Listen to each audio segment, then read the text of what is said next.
আসসালামু আলাইকুম ওয়া রাহমাতুল্লাহি ওয়া বারাকাতুহু। রহমতের বাণী, মাগফিরাতের পয়গাম আর নাজাতের সুসংবাদ নিয়ে এলো আমাদের কাছে রমাদানুল কারীম। আলহামদুলিল্লাহ, গোটা রমাদানুল কারীম জুড়ে আমরা একটি প্রতিপাদ্য বিষয় নিয়ে আলোচনা করছি, সেটা হচ্ছে আজকের তারাবি শিক্ষা।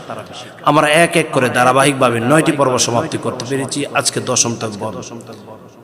আজকের তারাবিতে হাফেজ কোরআন তেলাওয়াত করবেন 13 নম্বর পারা, অর্থাৎ 13 নম্বর পারার প্রথম নম্বর পৃষ্ঠা থেকে 20 নম্বর পৃষ্ঠা পর্যন্ত।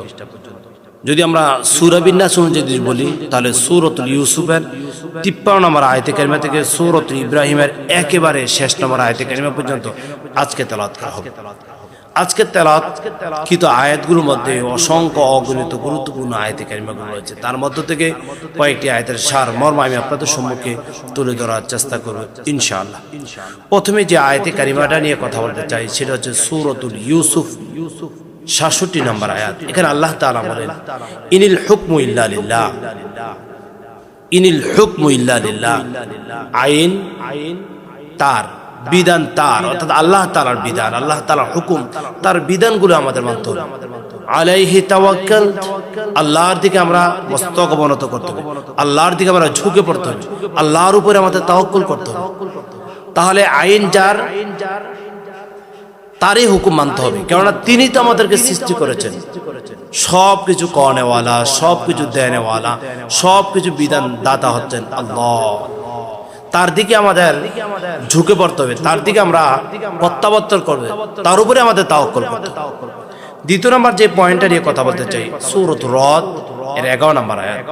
আল্লাহ তাআলা বড় চমৎকার ভাবে বলেছেন, বিসমিল্লাহির রহমানির রহিম, ইন্নাল্লাহা লা ইউগাইয়িরু মা বিকওমিন হাত্তা ইউগাইয়িরু মা বিআনফুসিহিম। আল্লাহ তাআলা ততক্ষণ পর্যন্ত মানুষের ভাগ্যের চাকা পরিবর্তন করেন না যতক্ষণ না পর্যন্ত সে জাতি, সে গোত্র, সে কওম প্রচেষ্টা বা সংগ্রাম না করে। আল্লাহ তাআলা আপনার ভাগ্য অবশ্যই পরিবর্তন করবেন যদি আপনার শ্রম থাকে, আপনার চেষ্টা থাকে, আপনার অদ্যপ বসা থাকে, আপনি যদি শিখতে পারেন, জানতে পারেন, আগ্রহী যদি হন, তাহলে আল্লাহ তাআলা আপনাকে সফলতা দ্বার প্রান্তে অবশ্যই পৌঁছে দেবেন। তারপর আরেকটি আয়াতে কারিমা নিয়ে কথা বলতে চাই, সেটা হচ্ছে সূরাতুল ইব্রাহিমের 1 নম্বর আয়াত। সূরাতুল ইব্রাহিমের 1 নম্বর আয়াতে কারিমাতে আল্লাহ তাআলা বড় চমৎকার ভাবে বলেছেন, আলিফ লাম রা, এগুলো বলা হুরুফে মুকাত্তাআত। গোটা আল কোরআনুল কারীমের শুরু লগ্ন থেকে একেবারে শেষ লগ্ন পর্যন্ত আমি যদি খুঁজি তাহলে এগুলোকে হরফে মুকাত্তাআত পাবো কেবলমাত্র 29টি। এগুলো অর্থ কেবলমাত্র আল্লাহ তাআলাই ভালো জানেন, আল্লাহু আ'লামু বিমুরাদি বিহিম। তারপর আমরা জানবো আল্লাহ তাআলা বলেন, কিতাবুন আনজালনাহু ইলাইক লিতুখরিজান নাস মিনাল যুলুমাতি ইলান নূর।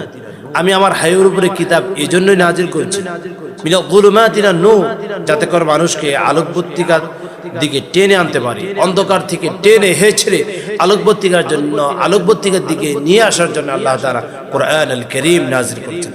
তাহলে আমরা জানলাম সর্বশেষ মেসেজের মধ্যে আল্লাহ তাআলা কোরআন কেন নাজিল করেছেন, যাতে করে মানুষগুলোকে অন্ধকার থেকে টেনে হেঁচড়ে আলোকবর্তিকার দিয়ে নিয়ে আসা যায়, সেজন্য আল্লাহ সুবহানাহু ওয়া তাআলা কোরআনুল কারীম নাজিল করেছেন। সম্মানিত দিনী, এটা তো পবিত্র রমাদানুল কারীম মাস চলছে।